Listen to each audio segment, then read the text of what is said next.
Good evening to all of you. और आज हम लोग एक बार फिर से मिल रहे हैं। पिछले क्लास में हम लोगों ने देखा था कि किस तरह से क्वालिटेटिव एस्पेक्ट सीआरटी का यानी कैथोड रे ट्यूब एक्सपेरिमेंट का समझा जा सकता है।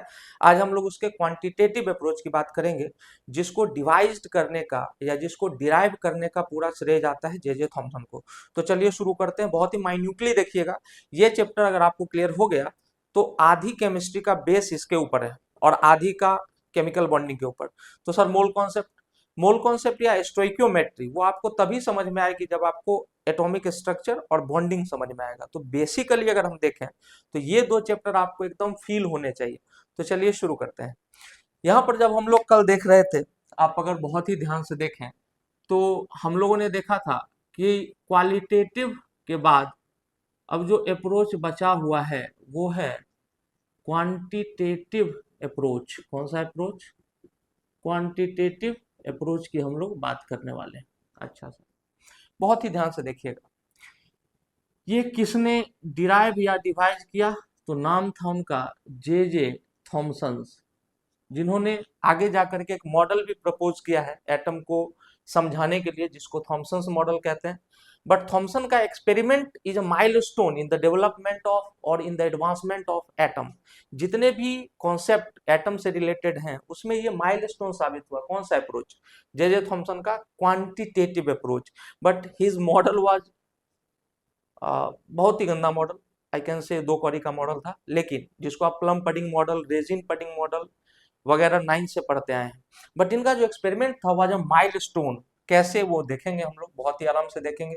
कुछ चीजें मैं आपको यहाँ पर ऐसे समझाऊंगा जो अभी आपको क्लियर नहीं होंगी, तो अभी आपको थोड़ा सा विश्वास कर लेना है।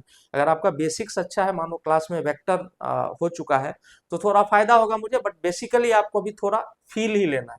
अच्छा, क्या कह रहे हैं सर? जैसे देखिए, अगर हम यहाँ पर एक मैग्नेटिक फील्ड इमेजिन करें तो आपको याद होगा, यहाँ पर मैग्नेटिक फील्ड में इमेजिन कर रहा हूं तो मानो ये नॉर्थ पोल है और ये साउथ पोल है। तो नॉर्थ से magnetic line of force outside the magnet emanate होता है और साउथ में जाकर के मर्ज हो जाता है। आपने कहा हाँ sir, outside the magnet, inside the magnet, magnet इसका उल्टा होता है, आप 10th में पढ़े होंगे। तो मैं ये magnetic line of force draw कर रहा हूँ 4 5, बट ये होंगी कितनी सर टोटल? तो आप कहेंगे सर इनफाइनाइट होंगी। अच्छा, एक बात और, जनरली साउथ पोल को बोला जाता है पॉजिटिव पोल, बट मैं एक विजुअलाइजेशन के लिए आपको दिखा रहा हूँ, सिर्फ विजुअलाइजेशन के लिए, कि चूंकि यहाँ जब आप इलेक्ट्रिक फील्ड की बात करते हैं तो एक पॉजिटिव प्लेट एक साइड रखा है, एक साइड निगेटिव प्लेट रखा है। तो पॉजिटिव प्लेट से निगेटिव प्लेट की तरफ आपको इलेक्ट्रिक फील्ड लाइंस दिखती हैं, जिनको आप फोर्स फील्ड लाइंस भी कहते हैं। तो यहाँ पर नॉर्थ से साउथ की तरफ मैग्नेटिक फील्ड लाइंस जाती हैं। ऐसा कोई कन्वेंशन नहीं है कि आप नॉर्थ को ही पॉजिटिव कहें या आप साउथ को ही पॉजिटिव कहें, या इलेक्ट्रॉन किसी एक पोल की तरफ अट्रैक्ट होगा, ऐसा आप नहीं कह सकते। बट कुछ थ्योरेटिकल केसेस में ये हम मान सकते हैं, ये मान सकते हैं कि नॉर्थ को तत्काल के लिए पॉजिटिव और साउथ को निगेटिव मानिए, just to understand the concept. क्या बात कर रहे हैं आपको थोड़ी देर में समझ में आएगा। ठीक है, बस फील करिए थोड़ा सा। आपने कहा ठीक है सर। अब यहाँ पर कहीं, यहाँ पर हम एक सिमेट्रिक डायग्राम बना रहे हैं। किसी भी डायग्राम को बनाते समय आप वहां पे जरूर लिख दें सिमेट्रिक, फिर आपको कोई नहीं पूछने वाला है। इसमें वो कंपोनेंट्स ऐसे नहीं दिखेंगे जैसे वास्तव में दिखने चाहिए। जैसे एक ऐसा मैं बना दूं तो आप कहेंगे सर ये ह्यूमन बीइंग का सिमेट्रिक डायग्राम, इसमें ह्यूमन जैसा कुछ भी नहीं है। बट आपको समझ में आ गया होगा कि मैं कहना क्या चाहता हूँ। आपने कहा अच्छी बात है सर। तो if it is a symmetric diagram, और हम कह रहे हैं कि यहाँ पर आपने रखा है एक इलेक्ट्रॉन गन, और इलेक्ट्रॉन गन से आपने एक इलेक्ट्रॉन ऐसे परपेंडिकुलर डायरेक्शन में, ये जो है डायरेक्शन जिसको अब मैं ऐसे ऐसे कट कर दे रहा हूँ, तो ये जो डायरेक्शन है ये है इलेक्ट्रॉन के मूवमेंट का। तो इलेक्ट्रॉन एकदम देखिए यहाँ परपेंडिकुलरली एंटर करेगा मैग्नेटिक फील्ड में। आपने कहा यस सर करेगा, तो जरूर। लेट अस एज्यूम कि मैग्नेटिक फील्ड का, let us assume that B vector या B vector is the strength of magnetic field. तो आपने कहा कि अच्छी बात है सर, मैग्नेटिक फील्ड को मैं एमएफ लिख रहा हूं कि आपने बी वेक्टर एज्यूम कर लिया कि इस मैग्नेटिक फील्ड का स्ट्रेंथ है। आप टेस्ला में मेजर कर सकते हैं। अभी आपको भरोसा रखना है कि बी एक नोन क्वांटिटी है जिसको हम मेजर कर सकते हैं। अच्छा सर, जब ये अंदर घुसेगा, आप खुद बताइए कि अगर मुझे यहां से चल करके सीधे जाना है और मैं रास्ते में पतले पतले धागे लगा दूं, एकदम ऐसे बंधे हुए हैं, ऐसे ऐसे करके धागा परपेंडिकुलर, और मैं यहां से यहां जा रहा हूं, तो क्या मैं एग्जैक्टली सीधा यहां से अपने सामने सीध में पहुंच जाऊंगा? आपका जवाब होगा कि नहीं। आपका जवाब होगा कि सर आप नहीं पहुंच पाओगे। क्यों? क्योंकि हर समय एक जो धागा है वो हम पे इस तरफ टेंजेंशियली फोर्स लगा देगा। तो हम सीधा जाना चाहेंगे, but finally I will deviate from my path. I will try to move in straight line but I will deviate. इसी तरीके से ये इलेक्ट्रॉन जाना तो चाहता था सीधा, लेकिन अब दिक्कत क्या होगी कि ये हर बार डेविएट हो जाएगा। अगर मैंने इसको पॉजिटिव पोल माना है, मैंने अभी माना है, ऐसा कोई कन्वेंशन नहीं है, ठीक है। नहीं इलेक्ट्रॉन फील्ड, इलेक्ट्रॉन के बारे में कहना है कि आप इसको जबरदस्ती डिफ्लेक्ट होता हुआ दिखा सकते हो, आपको लेंज लॉ लगाना पड़ेगा, and left hand thumb rule से आप डायरेक्शन निकालोगे इलेक्ट्रॉन किधर जाएगा। मैं उन बातों से बचा करके आपको सीधा ही कह देता हूं कि इलेक्ट्रॉन मूव करेगा इस डायरेक्शन में।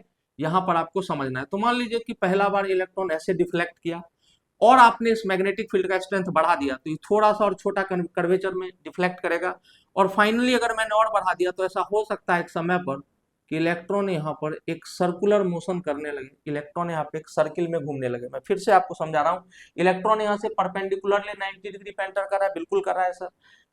ये एक तरफ अट्रैक्ट हो जा रहा है, मान लो नॉर्थ पोल की तरफ, तो आपने इस मैग्नेट, और यहां से इसका पाथ कैसा हो जाता है, इसका पाथ कुछ इस तरह का हो जाता है, ऐसे स्ट्रेट जा करके, स्ट्रेट जाके ये मूव कर जाता है इस तरफ। अच्छा, आपने मैग्नेटिक फील्ड का स्ट्रेंथ और बढ़ा दिया, तो छोटा और कर्वेचर लेगा, फिर छोटा और लेगा, और एक तरफ ऐसा कर्वेचर लेगा कि यहाँ पे ये सर्किल में ही पूरा घूम जाएगा। तो इसका मतलब कि we have adjusted the strength of magnetic field in such a way that the electron is revolving, that the electron is revolving in a complete circle। आपने कहा सर ठीक बात, बहुत ध्यान से देखिएगा। let the velocity of the electron is v। और अब मैं जो बात लिखने वाला हूं बहुत महत्वपूर्ण है सर। क्या लिखने वाले हैं आप कि अगर एक इलेक्ट्रॉन जिसका चार्ज है E, वो एंटर करता है एक मैग्नेटिक फील्ड में जिसका स्ट्रेंथ है B, तो उस पर एक फोर्स लगता है, उस पर एक फोर्स लगता है।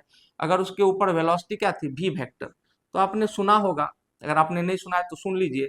तो ये जो फोर्स लगेगा मैग्नेटिक वाला, Fm लिख रहा हूं, ये लगेगा E इंटू भी, सॉरी B क्रॉस V या V क्रॉस B। आपको पता है कि यहाँ पर हम बात करने वाले हैं क्रॉस प्रोडक्ट की। तो जब आप वेक्टर के क्रॉस प्रोडक्ट की बात करते हो तो ये हो जाएगा ई भी B sine of theta, sine theta. और आपको पता है कि यहाँ इलेक्ट्रॉन के एंट्री के डायरेक्शन और मैग्नेटिक फील्ड के डायरेक्शन दोनों में एंगल कितना है, तो आप कहेंगे सर 90 डिग्री का एंगल है। बहुत अच्छी बात है। तो आपने यहाँ पे देखा ई भी बी साइन 90, और आपको पता होगा कि साइन 90 की वैल्यू होती है 1। इसका मतलब आपका जो फोर्स है मैग्नेटिक वाला वो कितना आ रहा है यहाँ पर, आपने कहा सर ई भी और बी आ रहा है। बहुत ध्यान से देखिएगा इसको, बहुत अच्छे से इसको देख करके आप इसको समझा। पहले मैंने आपको सिंपल बताया है, आपको इसमें से अभी कुछ नहीं पढ़ना है, ये मैग्नेटिक फील्ड का स्ट्रेंथ वगैरह आपको 12th में पढ़ना है। बट मान लेने में क्या हर्ज है यार, टीचर जब समझा ही रहा है तो क्वांटिटेटिवली अगर आपको समझ में आ जाए तो चीजें हद से ज्यादा क्लियर हो जाएंगी। आपने कहा सर अच्छी बात है। यहाँ एक इलेक्ट्रॉन गन से परपेंडिकुलरली हमने मैग्नेटिक फील्ड के अंदर एंटर कराया है इलेक्ट्रॉन को, ये किसी भी एक तरफ डिफ्लेक्ट होगा depending upon left hand thumb rule. मैंने बोल दिया कि ये नॉर्थ पोल की तरफ डिफ्लेक्ट होगा, और आप इस मैग्नेटिक फील्ड के ऐसे मान लो कि ये धागे लगे हुए हैं, तो ये धागा नहीं रहता तब तो ये स्ट्रेट निकल जाता, लेकिन ये धागे लगे तो हर बार धागा इस पे टेंजेंशियल टेंजेंशियल टेंजेंशियल फोर्स लगा के इसको बेंड कराने की कोशिश करेगा। फाइनली हमको मैग्नेटिक फील्ड का स्ट्रेंथ इतना रखना है कि ये इलेक्ट्रॉनिक सर्कल कंप्लीट कर ले। आपने कहा सर अच्छी बात है। फिर हमने आपको बताया if a charge particle having charge E is entering a magnetic field with a strength B with a velocity V, then it will experience a magnetic force which is equal to E into B cross V। इसको Laurent force कहते हैं। This is called Laurent force. But आपको भी पढ़ना नहीं है भाई मेरे, अभी तो मैं बस समझाने की कोशिश कर रहा हूं कि ये मैग्नेटिक फोर्स को आपने ई भी लिखा है। क्यों समझा रहा हूं, थोड़ी देर बाद पता चलेगा। आपने कहा अच्छी बात है सर। अच्छा, अगर मैं आपसे पूछूं कि आप इस पार्टिकल को नेट एक्सेलरेशन में देख रहे हो क्या, कि मतलब क्या ये कहीं भी लीनियर मोशन करता हुआ दिख रहा है? आपने कहा नहीं। इसका मतलब इस पर फोर्स का इक्विलिब्रियम है, ये कहीं भी नेट मूवमेंट अपना सोने कर सकता है, किसी भी लीनियर डायरेक्शन में घूम नहीं सकता है। आपने कहा ठीक है। अगर मैं यहाँ पर बोलूं तो जब ये एफ सेंट्रीपिटल की बात करोगे, सेंट्रीपिटल, तो ये सर्कुलर मोशन में है, तो इसके फोर्स को कैसे लिख सकते हैं, mv²/r लिख सकते हैं या नहीं, ये तो आपने 9th में पढ़ा होगा। अब बताइए, ये फोर्स और ये फोर्स दोनों इक्विलिब्रियम में है, तो considering the equilibrium between these two forces, आप बता सकते हैं कि from equation 1 and 2, equation 1 and 2 क्या हो जाएगा सर, ये हो जाएगा EVB is equal to mv²/r। बहुत अच्छी बात है। यहाँ देखिए v से v कैंसिल हो रहा है, एक भी आपको बचा हुआ मिलेगा यहाँ पर v, और E/m, देखिए E यहाँ से m RHS से हम LHS में लाए हैं, तो इसके बराबर क्या हो जाएगा V/br। इसको मैं कह रहा हूं इक्वेशन नंबर 3, बहुत ही ध्यान से समझना है, बहुत ध्यान से समझना है। यहां तक कोई दिक्कत, बस मुझे पता है आपको बस यही दिक्कत हो रहा है, तो मैंने आपको कहा कि आउटसाइड द मैग्नेट नॉर्थ से साउथ जाती है मैग्नेटिक लाइंस, और जब आप इलेक्ट्रिक फील्ड जीवन में कभी पढ़ोगे तो वहां पॉजिटिव प्लेट से निगेटिव प्लेट की तरफ जाती है। तो मैंने बोला इसका एनालॉजी लगा लो आप, कि यहाँ पर चाहे इलेक्ट्रिक फील्ड होता चाहे मैग्नेटिक फील्ड होता, मैग्नेटिक फील्ड होता तो नॉर्थ साउथ, इलेक्ट्रिक फील्ड होता तो पॉजिटिव प्लेट और निगेटिव प्लेट। तो कुछ अदृश्य लाइनें होती हैं, कुछ नहीं मतलब अनंत लाइनें होती हैं, जो यहाँ पर एक फील्ड क्रिएट कर देंगी, कोई भी चार्ज पार्टिकल इसके थ्रू अनडेविएटेड नहीं जा सकता है, बिल्कुल नहीं जा सकता है। उस फोर्स का नाम क्या होता है, लॉरेंट्ज फोर्स। कैसे निकालते हैं, चार्ज Q है मान लो, तो Q into V cross V, और यहाँ पर क्रॉस प्रोडक्ट जो होता है दो वेक्टर्स का वो होता है V AB साइन थीटा। अगर दो वेक्टर है AB, अगर मान लो डॉट प्रोडक्ट कहता तो वो हो जाता, या स्केलर प्रोडक्ट कहता तो AB कॉस थीटा। आपने कहा ठीक है, आगे बढ़ते हैं, बहुत प्यार से देखिए। अब आपने फोर्स कंसीडर कर लिया है, now I told you to consider the equilibrium. किस चीज का सर, एनर्जी का। देखो तो यहाँ एनर्जी है क्या, बिल्कुल है। ये पार्टिकल यहाँ से फ्री में तो गया नहीं है, ये पार्टिकल कैसे गया होगा, कुछ काइनेटिक एनर्जी से गया होगा। तो यहाँ पर हम लिख रहे हैं, कंसीडर करना है आपको, कंसीडरिंग द एनर्जी कंजर्वेशन, कि आपको एनर्जी का कंजर्वेशन अगर कंसीडर करने के लिए कहा जाए तो आप कहेंगे कि सर काइनेटिक एनर्जी जो है इलेक्ट्रॉन की of the particle is equal to half mv², और इसको आप कहेंगे इक्वेशन नंबर 3 था, तो ये हो गया आपका इक्वेशन नंबर 4। आपने कहा अच्छी बात है, लेकिन ये काइनेटिक एनर्जी इसको मिल कहां से रही है, या इसके काइनेटिक एनर्जी को कौन रोक रहा है, किसकी वजह से। तो भैया ये वाला जो फोर्स फील्ड था आपका, उसने इस पर कुछ काम किया होगा। सर थोड़ा थोड़ा समझ में नहीं आ रहा है, ध्यान से समझिए। ये इलेक्ट्रॉन गन से इलेक्ट्रॉन निकला है, तो इसके अंदर कितनी एनर्जी थी, हाफ mv² थी। आपने कहा सर वो दिख तो वही रही है, लेकिन इस पर किसी ने वर्क डन किया होगा, उसी की वजह से तो एनर्जी होगी। ध्यान से देखिए क्या कह रहा हूं। अगर मैं यहाँ पर बोलूं कि वोल्टेज क्या होता है, तो आप कहेंगे sir it is work done per unit charge, work done per unit charge. थोड़ा सा मैं चाहता हूं कि एक बार में ही आपको दिखा दूं, इसलिए थोड़ा डिस्ट्रिक्टेड बोर्ड का इस्तेमाल किया जा रहा है। तो वोल्टेज अगर है work done per unit charge, इसका मतलब V इज इक्वल टू हो जाएगा W/Q। अच्छा सर, इसका मतलब work done W is equal to हो जाएगा Q इंटू V, और इसलिए W बराबर हो जाएगा E इंटू V। क्यों ऐसा, चूंकि Q is equal to E, यहां हमने क्या माना था, पार्टिकल पर चार्ज, तो हमने पार्टिकल पर चार्ज माना था E। यहाँ देखो E चार्ज का V वेलोसिटी के साथ मैग्नेटिक फील्ड में एंटर कर रहा था। आपने कहा यस सर, इसका मतलब इस पार्टिकल पे इलेक्ट्रॉन गन में इतना वर्क डन हो रहा होगा, और यही इसकी काइनेटिक एनर्जी में चेंज हो रहा होगा। आपने कहा अच्छी बात है। अगर हम यहाँ इक्वेशन 4 एंड 5 को कंसीडर करें, तो इक्वेटिंग इक्वेशन 4 एंड 5, अच्छा सर करके देखा, तो यहाँ क्या हो जाएगा, E into V is equal to half mv², और गौर करिएगा ये वोल्टेज वाला भी है कैपिटल V, और ये वेलोसिटी वाला भी है स्मॉल v। अच्छा सर, अगर हम यहाँ से निकालना चाहें तो V की वैल्यू क्या आएगी सर, देखो 2eV हो जाएगा, 2e capital V is equal to mv²। तो यहाँ से v² बराबर क्या आ जाएगा, ट्वाइस E कैपिटल V/m। तो वेलोसिटी V क्या आ जाएगी, √2e V/m। बहुत ही आराम से देखिएगा, मुझे इसको मिटाना पड़ेगा, आप चाहें तो स्क्रीनशॉट ले सकते हैं। अच्छा सर देखिए, अब यहां से इसको इक्वेशन नंबर हम लोग 6 कह रहे हैं, this is our equation number 6। आपने कहा हाँ सर ठीक है, अच्छी बात है, बहुत प्यार से बहुत आराम से देखिए। अगर मैं इसको रब करूं और यहां पर मैं सिर्फ एक पार्ट को यूज करना चाहता हूं, इसको मैंने रब कर दिया है। और अब देखिए यहां पर v की वैल्यू मैं पुट करूंगा, putting the value of v, किसकी वैल्यू, स्मॉल v की, from equation 6 to equation 3। Equation 3 में मैं इसको पुट करने वाला हूं। तो आपने कहा ठीक है कर लो सर। तो E by M is equal to 1/br तो एज इट इज रह गया, और v के जगह पे क्या आ जाएगा, root under twice of E capital V by M.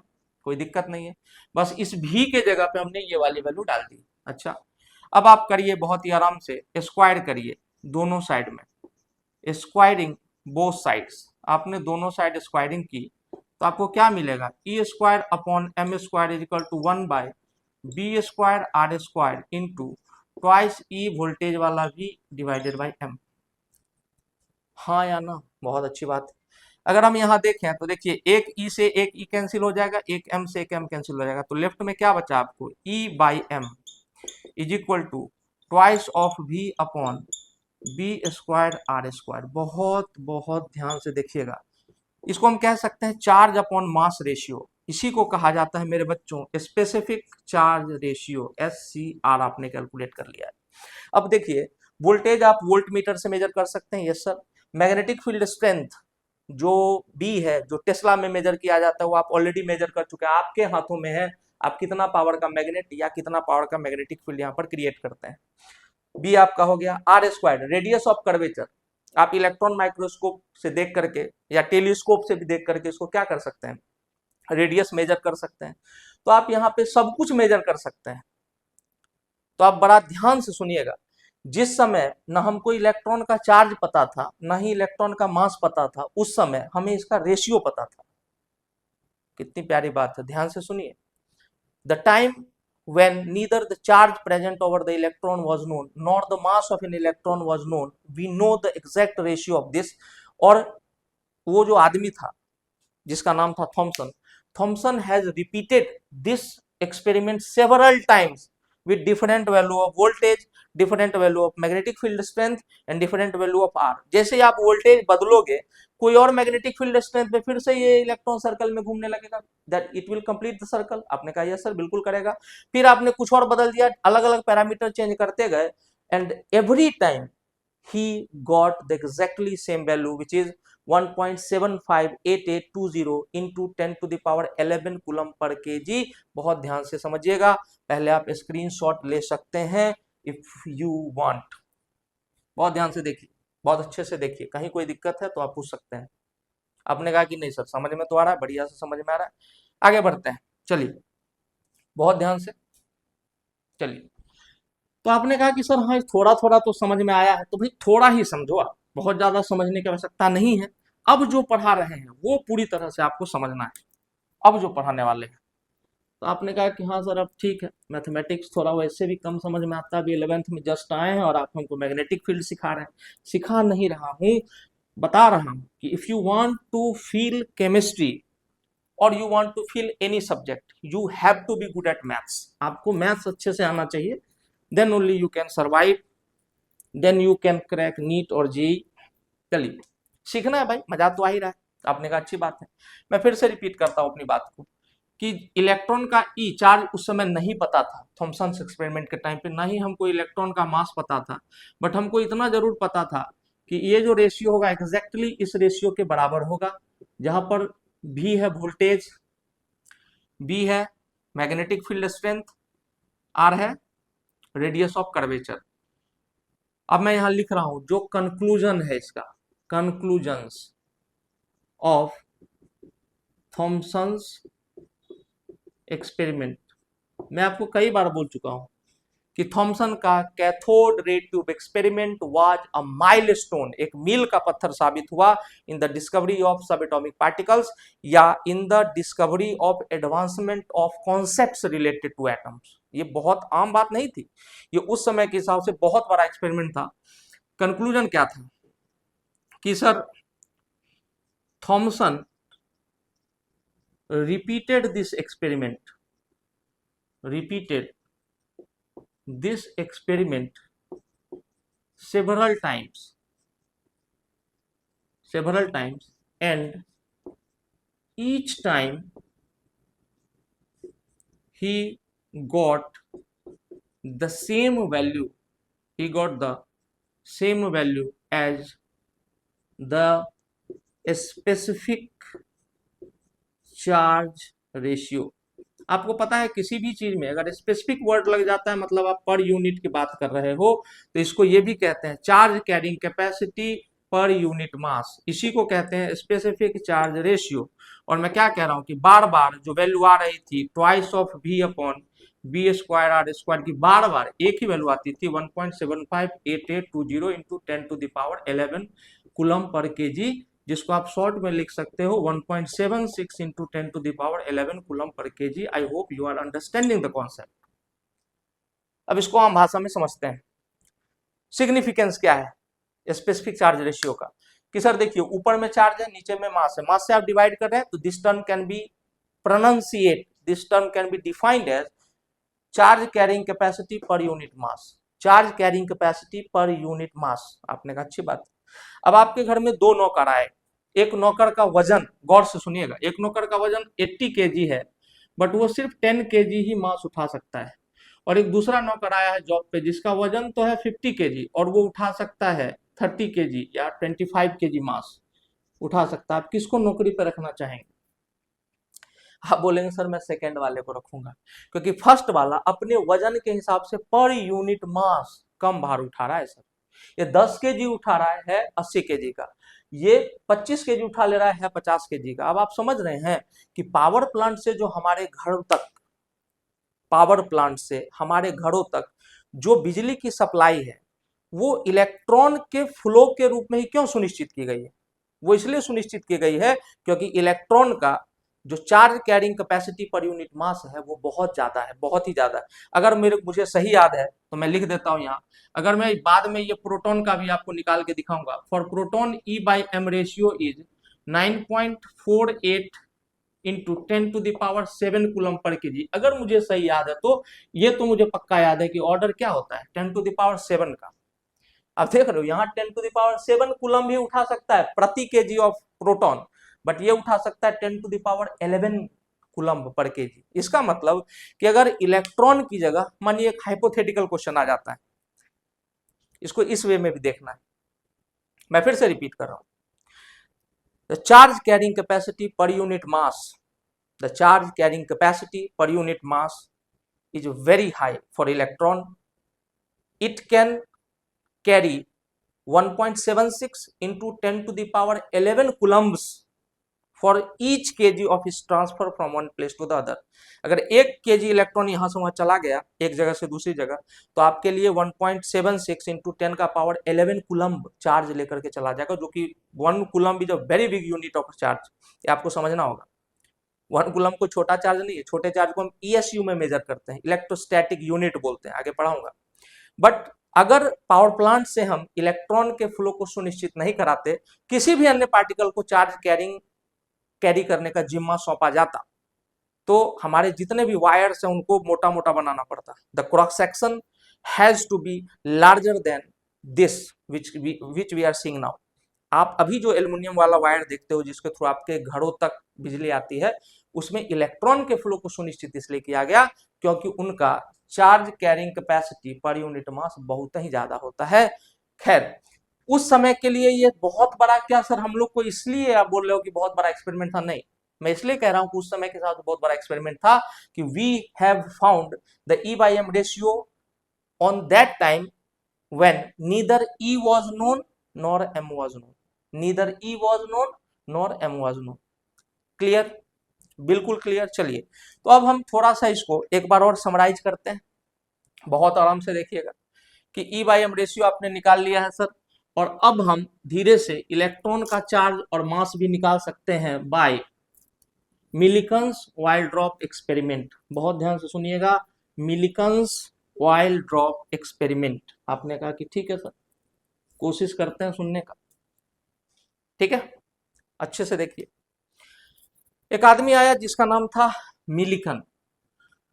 तो अगर आप मिलिकन साहब का एक्सपेरिमेंट देखें, मिलिकन्स वाइल ड्रॉप एक्सपेरिमेंट, आपने कहा अच्छी बात है सर। एक चैम्बर लिया गया है, वैक्यूम चैम्बर, बहुत ध्यान से देखिएगा, और एक वैक्यूम चैम्बर के अंदर हमने दो प्लेट्स लगाए हैं, दो प्लेट्स लगा दिए, ये मेटल प्लेट्स हैं, और इस प्लेट को बैटरी के निगेटिव टर्मिनल से जोड़ दिया है और इस प्लेट को बैटरी के पॉजिटिव टर्मिनल से जोड़ दिया है। यहाँ पर एक होल है, दिस इज होल। यहाँ पर देखिए एटोमाइजर है, this device is called atomizer. Again मैं आपसे पूछ रहा हूँ, is this diagram is a real diagram? No, this is just a schematic diagram, this is a schematic diagram. तो यहाँ एटोमाइजर लगा दिया हमने, यहाँ पर एक हमने टेलीस्कोप लगा दिया, इसको मैं नाम दे रहा हूँ, दिस इज योर टेलीस्कोप। और यहाँ पर हम लोग रखते हैं आंख, ठीक है, इस आंख को ये बता रहा है कि भैया यहाँ टेलीस्कोप है, इस तरह से आपने देखा होगा बना हुआ। यहाँ पे मैं एक एक्सरे सोर्स इंस्टॉल कर रहा हूँ, this is your X ray source, ठीक है। अब इस पूरे प्लेट पर कौन सा चार्ज है? अगर मैंने इस कनेक्शन को क्लोज रखा है, मतलब कि बैटरी से जोड़ करके रखा है, इस पूरे प्लेट पे निगेटिव चार्ज है और इस पूरे प्लेट पे पॉजिटिव चार्ज है। मैं आपको बता देता हूं कि मैंने यहाँ इतना दूरी जो बनाया दोनों प्लेट में ताकि आपको दिख सके। जनरली इसमें बहुत ही माइन्यूट गैप होता है दोनों प्लेट के अंदर।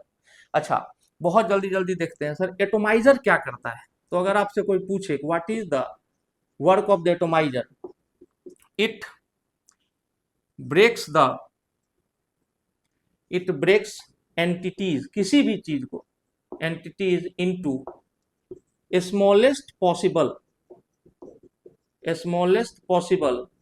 surface area, smallest possible surface area without breaking it, without breaking it, without breaking it into subatomic particles, subatomic particles। अच्छा सर, आपने तो समझा दिया, समझ में कुछ नहीं आया, चलिए कोई बात नहीं है। एटोमाइजर एक डिवाइस है, जैसे आप कभी सैलून में जाते हैं, ठीक है, नाई की दुकान जिसको आप बोलते हो, तो नाई के यहाँ जाते हो तो एक बॉटल से आपके मुंह पे स्प्रे करता है, आपने देखा होगा। तो क्या उस बॉटल से पानी की जगह आग निकलती है क्या? नहीं, उससे पानी ही निकलता है, बट उसके बूंदे बड़े छोटी हो जाती हैं। तो एकदम एटम, वो भी एक एटोमाइजर है। It is reducing the surface area of water molecules but not breaking it into its component. उसको हाइड्रोजन ऑक्सीजन में नहीं तोड़ रहा है, उसके इलेक्ट्रॉन्स बाहर नहीं निकाल रहा है, वो सिर्फ क्या कर रहा है कि वाटर को उसके स्मॉलेस्ट पॉसिबल सरफेस एरिया में तोड़ करके आपके मुंह तक पहुंचा रहा है ताकि सरफेस एरिया बढ़ जाए। देखते हैं 2-4 बूंद पानी में पूरा मुंह एकदम भीग जाता है, एटोमाइजेशन बोलते हैं। तो यहाँ पर एटोमाइजेशन तो किया गया है, उसका रीजन कुछ और है। रीजन क्या है? एटोमाइजेशन में जब लिक्विड निकलता है इस तरह के रिस्ट्रिक्टेड पैसेज से, मान लीजिए यहाँ से आया, आपने फिस फिस किया और यहाँ से ये ड्रॉप्स बाहर आई, तो अब ये घर्षण बहुत ज्यादा होगा, काफी ज्यादा फ्रिक्शन होगा, तो जो वाइल्ड ड्रॉप निकलेंगी यहाँ से देखिए बहुत सारी वाइल्ड ड्रॉप्स निकली है, लेकिन कोई एक ही ड्रॉप होगा ना जो इस होल के एग्जैक्ट सामने पड़ेगा, बाकी सब तो इस प्लेट से चिपक जाएगी, और एक ड्रॉप आकर के आपको यहाँ पर ऐसे बैठा हुआ मिलेगा। This is our drop under consideration. क्यों हमने एटोमाइजर का यूज किया? ताकि वाइल्ड ड्रॉप आपस में रब करे, जब उसका रिस्ट्रिक्टेड पैसेज से आप उसको पास करा रहे हैं और उसके ऊपर इलेक्ट्रॉन आ जाए सरफेस पे, मतलब एक चार्ज डेवलप हो जाए। जैसे आपने बचपन में वो किया है, पेन को ऐसे बालों से रगड़ करके क्या करते थे हम, कागज चिपकाने वाला, तो क्या होता था, अगर आपका पेन आवेशित हो गया, चार्ज हो गया, तो वो कागज के टुकड़ों को चिपकाता था। अच्छा सर, बिल्कुल सही बात है। उसी तरह से अब ये सारे वाइल्ड ड्रॉप चार्ज थे, यहाँ होल है प्लेट में ऊपर वाले में, और ये पॉजिटिवली चार्ज था, तो निगेटिवली चार्ज ऑयल ड्रॉप्स को इसने पक्क से खींच लिया, और खींचा तो अपने बीच में रखा। सर ये ऊपर वाले प्लेट से क्यों नहीं चिपक जाते? बिल्कुल नहीं चिपकेंगे, क्योंकि यहाँ पर होल जो है इसके थ्रू पॉजिटिव प्लेट ने खींचा तो फटाक से ही नीचे की तरफ आएंगे, और जैसे ही नीचे की तरफ आएंगे इनको निगेटिव वाला प्लेट क्या करेगा, रिपेल कर देगा, तो निगेटिव वाला प्लेट ऊपर की तरफ इस पर फोर्स लगा देगा, ये बिल्कुल हवा में यहाँ लटक जाएगा। क्यों? क्योंकि इन दोनों प्लेट का जगह बीच का जो है ऑलमोस्ट निग्लिजिबल। अच्छा सर, अगर ये ऐसा है तो टेलीस्कोप हम क्यों रखें? टेलीस्कोप इसलिए रखें हैं क्योंकि हम एक तो ऑयल ड्रॉप को ऑब्जर्व कर सकें, और यहाँ पर ग्रेजुएशंस होती है, जैसे स्केल में होता है ना, ऐसे कि कितनी देर में कितना दूर ये गिरा है। We can measure the rate of fall of oil drop. आप इस ऑयल ड्रॉप के गिरने के रेट को, वेलोसिटी को ऐसे मेजर कर सकते हैं। यहाँ पर एक स्केल लगा होता है, इस टेलीस्कोप से आप देख रहे हैं। सर एक्सरे क्यों रखा है? बहुत ध्यान से देखिएगा, बहुत ध्यान से। आपने देखा होगा कि जब हम उसको पेन को ऐसे बालों में रगड़ करके पेज वगैरह के टुकड़े को चिपकाते हैं तो क्या होता है, थोड़ी देर में वो चार्ज खत्म हो जाता है, बिल्कुल। तो जब आपने ये एटोमाइजेशन किया है तो चार्ज खत्म तो नहीं होगा इस ऑयल ड्रॉप का, लेकिन कम हो जाएगा थोड़ी देर में। अच्छा, अब क्या है, इस ये कैसा चैम्बर था सर? तो आप कहेंगे सर ये वैक्यूम चैम्बर था, इसमें हमने पार्शियल वैक्यूम कर रखा है, बिकॉज एब्सोल्यूट वैक्यूम आप कभी अटेन नहीं कर सकते हैं। ठीक है, 0.0001 एटीएम होगा कैथोड रे ट्यूब की तरह। अच्छा सर, अब क्या हुआ है कि इसके अंदर फिर भी कुछ रेसिड्यूअल गैसेस हैं, अगर आप देख पा रहे हो तो मैं किसी दूसरे कलर से भी बना देता हूँ, सारा ब्लैक ब्लैक लग रहा है। चलिए, तो मैं यहाँ रेड बना रहा हूँ। ये जो रेड वाले डॉट्स है ना बच्चे, इफ यू कैन सी, तो ये जो रेड वाले डॉट्स हैं ये आपके गैसियस एटम्स हैं। ये कौन से वाले पार्टिकल्स हैं? तो आप कहेंगे सर ये रेसिड्यूअल गैसियस पार्टिकल्स हैं, गैसेस हैं, रेसिड्यूअल गैसेस। अच्छा, जब ये रेसिड्यूअल गैसेस हैं तो जैसे आपने एक्सरे से इस पर एनर्जी फेंकी, आपने एक्सरे को ऑन किया, ऑफ किया, तो इतनी ही देर में ये सारे गैसियस पार्टिकल क्या होंगे? एनर्जाइज हो जाएंगे। गैस को बड़ा ही कम एनर्जी चाहिए होता है, इसके सारे एटम्स रैंडम मोशन करने लगेंगे और खुद में तो टकराएंगे ही आपस में, साथ में आकर के इस ऑयल ड्रॉप से भी टकराएंगे और इसके आवेश को बढ़ा देंगे, इसके ऊपर के चार्ज को बढ़ा देंगे। ध्यान से समझिएगा। तो अब ये ऑयल ड्रॉप फिर से चार्ज हो गया, तो इसके मन में थोड़ा न्यूट्रल हो जाता तो इस प्लेट पे गिर जाता है, भले ही ये चार्ज उसका फर्क पड़ता है।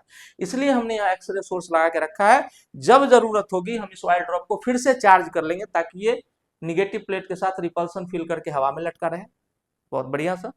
और ऊपर वाले को पॉजिटिव चार्ज रखें ताकि वहां से पक से खींच के एक अपने ऑब्जर्वेशन के लिए ला सकें। I hope you are understanding the setup done by this brilliant scientist named Millikan. तो एनसीईआरटी में क्या लिखा हुआ है? एनसीईआरटी में लिखा हुआ है कि by measuring the rate of fall of oil drop Millikan has calculated the charge over the electron. मजाक है क्या? सिर्फ इसके रेट ऑफ फॉल को मेजर करके कैसे मिल्कन बता सकता था कि भैया इसके ऊपर कितना चार्ज है? तो इसका मतलब है कि again a lot of mathematics is involve in it. तो हम लोग कल उसको देखेंगे कि भैया मैथमेटिक्स क्या है। तो ये जो आप अभी अप्रोच देख रहे हैं, this is called the qualitative approach. This is called the qualitative approach of Millikan oil drop experiment. We will next see what we will next see the quantitative approach of Milken's oil drop experiment। पहली बात, अब मैं इसको summarise कर रहा हूं, अभी तक हमने जितना पढ़ा है, अभी तक हमने जितना पढ़ा है। तो मैंने बोला कि सबसे पहले हमने पढ़ा एटम की जर्नी की शुरुआत हुई डेमाक्रिटस एंड ल्यूकिपस से। तो एटम की जर्नी की शुरुआत हो गई थी, डेमाक्रिटस और ल्यूकिपस ने एटोमियो शब्द का यूज किया जहां से एटम वर्ड डिराइव हुआ। फिर हम डाल्टन एटॉमिक थियरी पे आए। डाल्टन साहब ने बोला कि atoms are the ultimate particle, these can't be further divided, जो कि बिल्कुल गलत बोला उन्होंने। बाद में इलेक्ट्रॉन, प्रोटॉन, न्यूट्रॉन, अगर आप हाइड्रोनिक पार्टिकल तक भी चलें, एंटी प्रोटॉन, न्यूट्रिनो, आप समझ रहे हैं, CD एंडरसन ने ढूंढा था, ठीक है, पॉजिट्रॉन, उसके बाद क्वार्क्स, ग्लूवॉन्स, एंटी क्वार्क्स, बड़े सारे पार्टिकल्स हैं। खैर हमारे सिलेबस का हिस्सा नहीं है तो डरने की जरूरत नहीं है, हमें इलेक्ट्रॉन, प्रोटॉन और न्यूट्रॉन तक ही सीमित रहना है। तो वहां से हम लोग आगे चले कि भैया law of conservation of mass को सक्सेसफुली एक्सप्लेन किया DAT ने, डाल्टन एटॉमिक थियरी ने, लॉ ऑफ मल्टीपल प्रोपोर्शन को, लॉ ऑफ डेफिनेट प्रोपोर्शन को किया। इंटरनल स्ट्रक्चर को के बारे में कुछ नहीं बता पाए क्योंकि उन्होंने तो कहा था कि एटम को फर्दर डिवाइड ही नहीं किया जा सकता है। याद रखिए, बंद घड़ी भी दिन में 2 बार सही समय बताती है, ठीक है, बंद घड़ी भी दिन में 2 बार सही समय बताती है। तो जो किसी काम का अप्रोच नहीं था डाल्टन एटॉमिक थियरी, उसने भी 3 चीजों को सक्सेसफुल एक्सप्लेन कर दिया। आपने कहा अच्छी बात है सर। फिर हम लोग आगे बढ़े वहां से, तो हम लोगों ने देखा कि सर विलियम क्रुक्स नाम का एक आदमी आया जिसने कैथोड रे ट्यूब को डेवलप किया, एक इवैक्यूएटेड एनवायरनमेंट हमको दिया ताकि हम एटम के अंदर घुसने के बारे में सोच सकें। फिर उसके बाद आए Julius Plucker and John William Hittorf. ये सब जर्मनी के लोग थे, काफी फेनेटिक थे, काफी उन्मादी प्रवृत्ति के थे और एटम के शक्ति को प्राप्त करने के पीछे पागल थे। तो सब कर रहा था अपना अपना खोज। फिर वहां से cathode ray tube experiment Faraday साहब वाला आया, क्वालिटेटिव अप्रोच कि आपने कैथोड रे को निकाला, it travels in straight line, it can create heating effect, it will bend towards north pole और it will bend towards positively charge plate. मैंने आपको फिर से बोला है, ऐसा ऑफिशियल कन्वेंशन नहीं है, जहां भी लिखा हुआ है वो गलत लिखा हुआ है कि नॉर्थ पोल को पॉजिटिव मानिए, साउथ को नहीं, ऐसा कुछ नहीं है। बट हाँ, थ्योरेटिकली या अपने मैथमेटिकल प्रूफ के लिए हम ऐसा इमेजिन कर सकते हैं। आपने कहा अच्छी बात है। फिर वहां से हम लोग आगे बढ़े तो हम लोगों ने देखा कि थॉमसन साहब का अप्रोच कैसा था। तो थॉमसन साहब का अप्रोच प्योरली मैथमेटिकल था, जहां हमने एक मैग्नेटिक फील्ड के अंदर एक इलेक्ट्रॉन को इलेक्ट्रॉन गन से भेजा, वहां लॉरेंट जो फोर्स काम करता है Q V B sine theta का जरूरत पड़ता है, M B square by R से उसको इक्वेट करते हैं। फिर हम देखते हैं कि इलेक्ट्रॉन की एनर्जी कंजर्वेशन किस वजह से इलेक्ट्रॉन वहां जाके रुक गया, तो उसकी सारी काइनेटिक एनर्जी पोटेंशियल एनर्जी में बदल चुकी होगी। तो work done per unit charge से हमने निकाला, क्या निकाला, W बराबर E इंटू वी, और उसको हाफ एम बी स्क्वायर से इक्वेट कर दिया, वहां से हमको एक वैल्यू मिली, ठीक है। और उस वैल्यू को v की वेलोसिटी की, और उस वैल्यू को हमने डाला, तो E upon m is equal to twice of voltage divided by B square R square. इसमें सारे क्वांटिटीज नोन है, hence Thomson has calculated the E by m ratio when neither E was known nor m was known, but he knew the ratio, that is 1.758820 into 10 to the power 11 coulomb per KG. आपने कहा sir बहुत ही अच्छी बात है, हमने उसका physical significance भी थोड़ा सा आपको समझाया कि specific charge ratio gives us the charge carrying capacity per unit मास। अगर इलेक्ट्रॉन के फ्लो को हमने घरों तक सुनिश्चित कराया है, तो हम चाहते हैं कि हमारा जो वायर में कॉस्टिंग है वो कम लगे, पतले पतले वायर्स के थ्रू ही कम ही इलेक्ट्रॉन जाएगा और ज्यादा चार्ज लेकर के जाएगा। मैंने बोला है, ऑर्डर याद रखिए, 10 to the power 11 coulomb per KG, 1 KG electron 10 to the power 11 coulomb charge को अपने साथ ढो सकता है। लेकिन प्रोटॉन में जाइएगा तो 10 टू द पावर 7 का ऑर्डर आ जाता है, which is very less as compare to electron. तो thank you for watching the video. हम लोग कल मिलेंगे, और कल मिलिकन साहब के वाइल्ड ड्रॉप एक्सपेरिमेंट का चमत्कार देखेंगे हम लोग, कि सर ये तो क्वालिटेटिवली समझा दिया आपने कि by measuring the rate of fall of wild drop Millikan was able to find the charge on an electron. But मजाक है क्या, ऐसा नहीं होता, थोड़ा मैथमेटिक्स है, बट मजा आएगा सर। तो थैंक यू, मिलते हैं कल। लगातार देखते रहिए, अपने दोस्तों के साथ शेयर करें वीडियो को। अगर आपको अच्छा लगता है या कुछ इसमें सुधार की जरूरत है तो प्लीज आप कमेंट कर सकते हैं। Thank you, good night.